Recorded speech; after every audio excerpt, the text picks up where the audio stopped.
Thank you, Speaker Madam, for giving me an opportunity to speak on the budget, union budget. At the beginning, I would like to congratulate Honorable Finance Minister for a record 7th consecutive budget presentation. I really acknowledge our Honorable Prime Minister and all our leaders of the party. More than that, the people of Chikbalapur to elected me and be able to be present in this august house. Madam, this budget strikes a very fine balance between financial prudence and social welfare. I would like to call this budget as a pragmatic budget. It reflects the Prime Minister's vision for Viksit Bharat, where farmers prosper, poor lead a life of dignity, the middle class get their due for their hard work, and the Indian enterprise get a boost. It ensures that it empowers all sections of society to attain the prosperity. And they have laid down the 9 priority areas, which I would not like to repeat because the other members of the House have already repeatedly mentioned it. It's unfortunate, Madam Speaker, that the opposition leaders, few members, has termed this budget in a very negative way by saying it's like a kursi bachao budget. This budget appeases the alliance partners.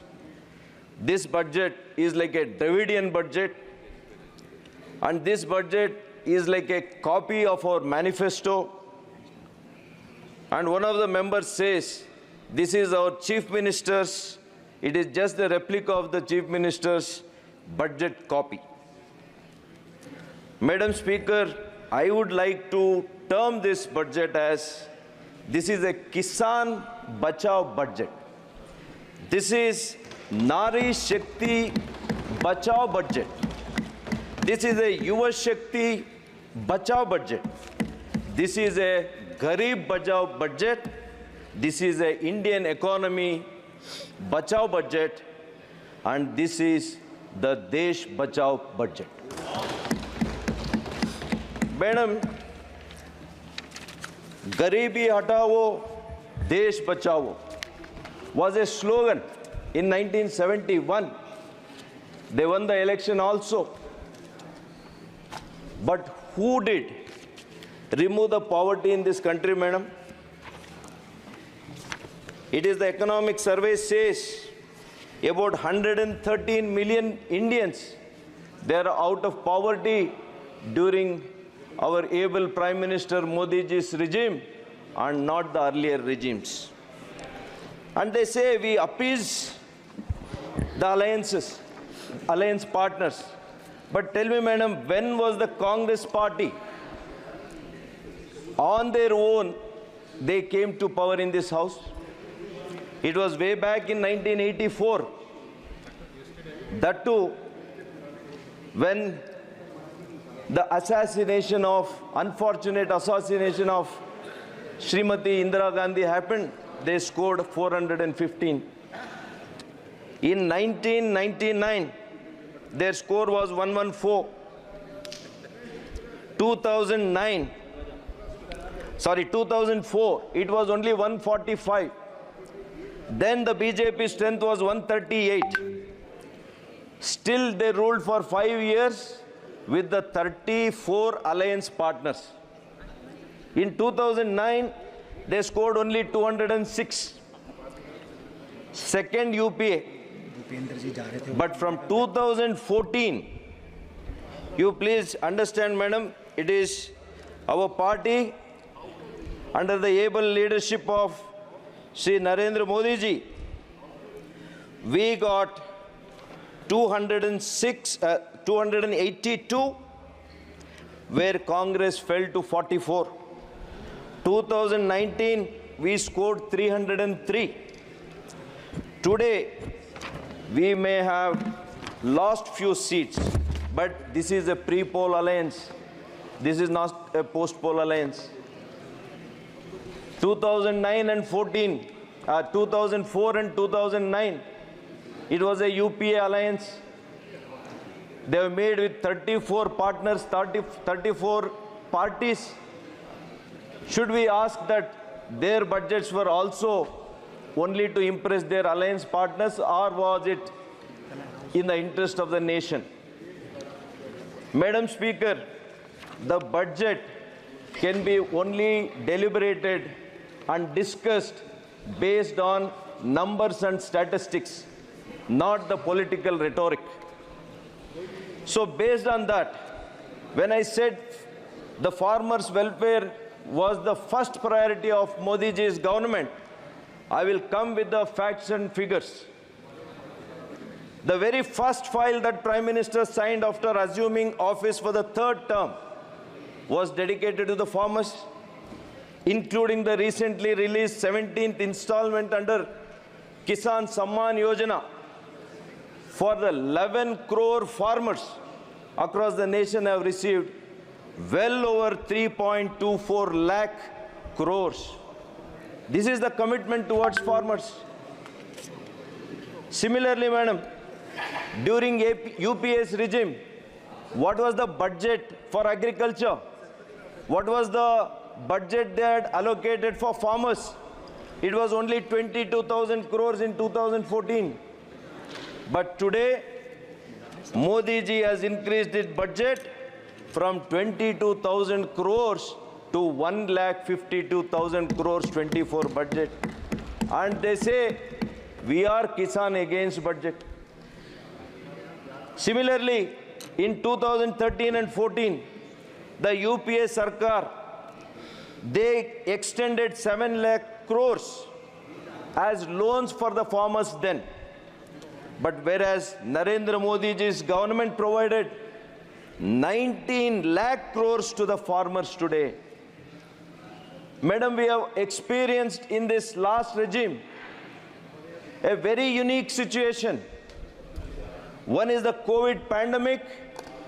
The second one is the Russia-Ukraine conflict, because of which internationally the fuel prices, fertilizer prices, they increased globally.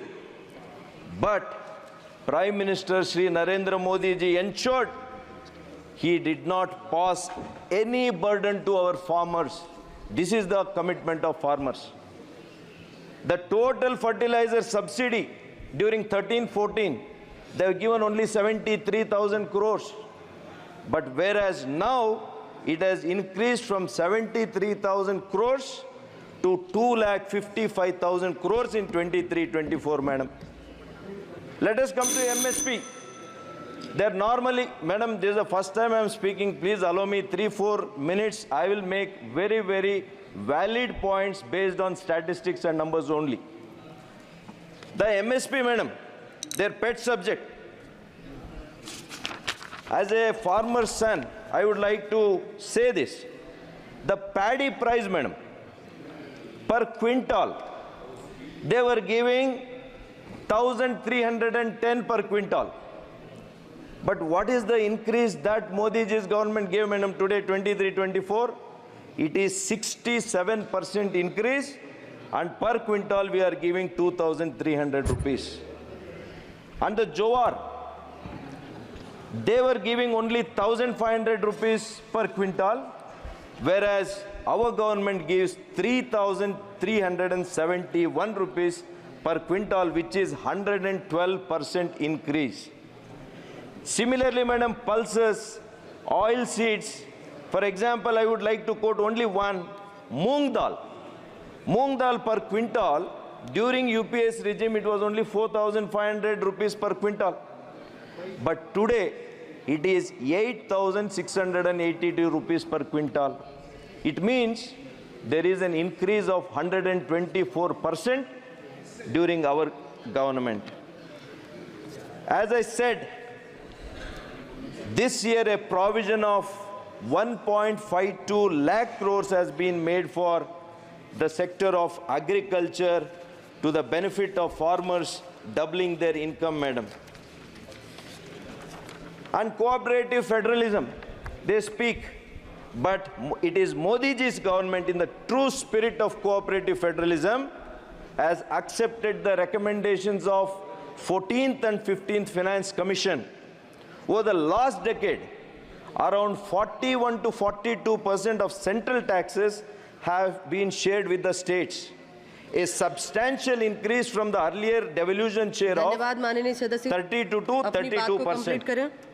So what I would like to say, madam, today the fiscal deficit is reduced, and Finance Minister has already said from 5.5%, the aim is to bring it below 4.5%.